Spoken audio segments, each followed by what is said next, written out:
Well, let's look towards the future now. You mentioned Joseph Parker. That's a mandatory. That's got to happen.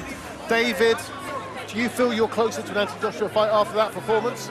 Yeah, without a doubt. I always have done. When I watch Anthony Joshua fight... There's the IBF rankings. Kubrat Pulev just looked good against Derek Chisora. Joseph Parker, number 3 already.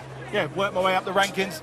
So the way I see Joshua when I see him fighting, I always look at him as the opponent. I don't really watch too much of what his opponent's doing. I'm watching him, his punch variety, the way he reacts to things coming at him. And the more I've watched him, the more confident I've got. He's looked better winning his fights in style, but the way he's won them, I don't believe that's nowhere near enough to beat me in any way, shape or form. Do you not think his speed will challenge you, no or way. his power's an issue? I don't believe he's nowhere near as fast as I am. I could see every shot coming. I do a thing when I'm watching someone, I'm thinking, is he going to jab? Yeah.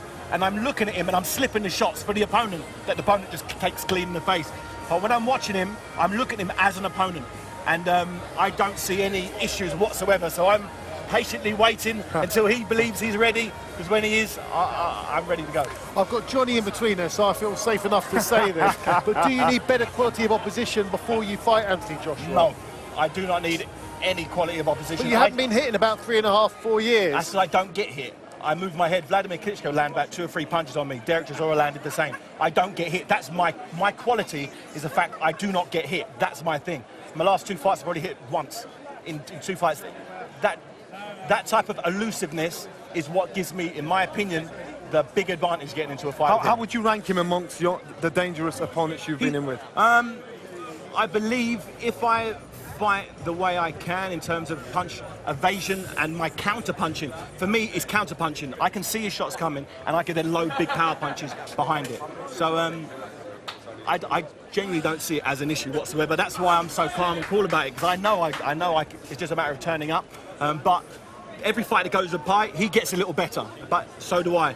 I'm doing my learning in the gym. You know, the guys that I'm fighting at the moment, I can beat them because they're not in my league, but I can beat, in my opinion, everybody. Is it Shannon Briggs next for you? And there's always this talk of Tony Bellew, maybe you dropping down a few pounds. Is that realistic? If I ever fight Tony Bellew, it'll be at heavyweight. I'm a heavyweight. No, he's a cruiserweight. I did it. I moved up. I gave away 7 stone in weight against Nikolai Valev when I challenged for the title. If he wants to step his toe into the heavyweight division, he's going to need to put some weight on. I'll have a little bit of a weight advantage, but then again, we're both similar sizes. I'm a former unified cruiserweight champion. He's just won my old belt, the WBC title. So if he wants to challenge himself in the bigger stage, we can do it. But other than that, I'm in a good place, and Shannon Briggs should be next. Shannon Briggs, I'm looking forward to that. He makes plenty of noise, but he'll get the same treatment as Anthony Joshua will get as well.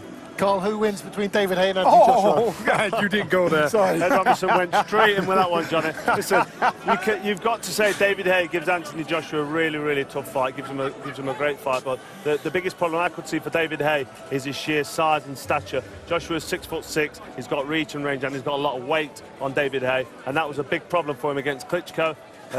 He was unable to use your advantages against somebody that big and strong, and that would be the only problem I see for David Haye. What would you do to combat that size and weight and reach advantage? You remember, I learnt that lesson against Klitschko. I was in there against someone of very similar size and stature to Anthony Joshua, and I learnt my lesson in that fight. So I'm not going to tell you how I'll do it. I think it's like pick on David time, but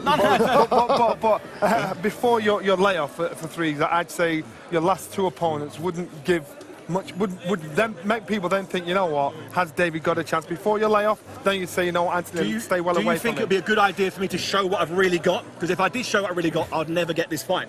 I want people to have question marks about whether I've still got it, because once I show them I've still got it, I'll never get a fight with Joshua. This is a big bluff, or is it?